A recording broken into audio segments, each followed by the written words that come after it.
There can be few actors who've been cherished by so many successive generations as Bernard Cribbins.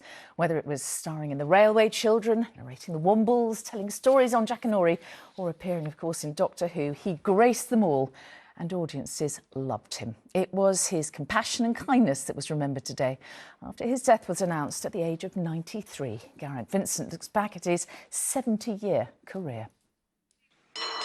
How do you do? Eh? How do you do? Yes. Could I ask you two questions? Yeah, well, it does depend what they are. I can't spend all day conversationalising with the junior public. Now, what are they? Bernard Cribbins was an entertainer for the generations, an actor who brought such warmth to the characters he played, like the station master Albert Perks in the film The Railway Children. Right on time. What is? This here is the Scots Flyer. Born in Oldham in the 1920s, Cribbins got a job at his local theatre in his teens and was a stage actor for years. His versatility as a performer, though, was great. So right said Fred, have to take the feet off to get them feet off, wouldn't take 'em out. In the early 60s, he had a top 10 hit and provided a comic soundtrack to the removals business with the song Right Said Fred. And so we had a cup of tea, and right said Fred. I said something funny, Mr. Faulty. Well, sort of pithy, I suppose. Really? Oh, really? Well, here's the punchline.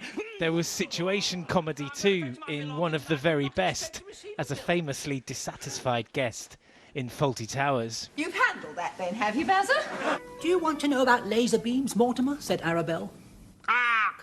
But on the small screen, it was Cribbins' voice which became wonderfully familiar to school children as a master storyteller on Jackanory.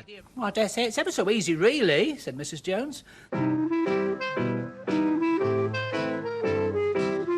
And then on Wimbledon Common,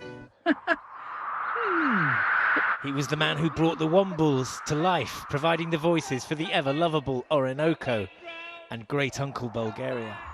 You did get home quickly. You must have run as fast as the wind.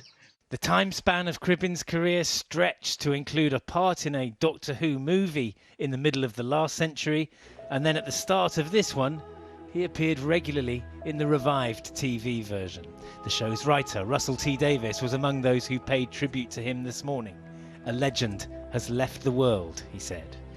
Bernard Cribbins was made OBE for his services to drama in 2011. His was a long life, and so much of it was spent bringing joy to audiences of every kind. Oh, for millions of us, the sound of childhood. Bernard Cribbins, who's died at the age of 93. Made us laugh and makes me want to cry. Now that's it from us.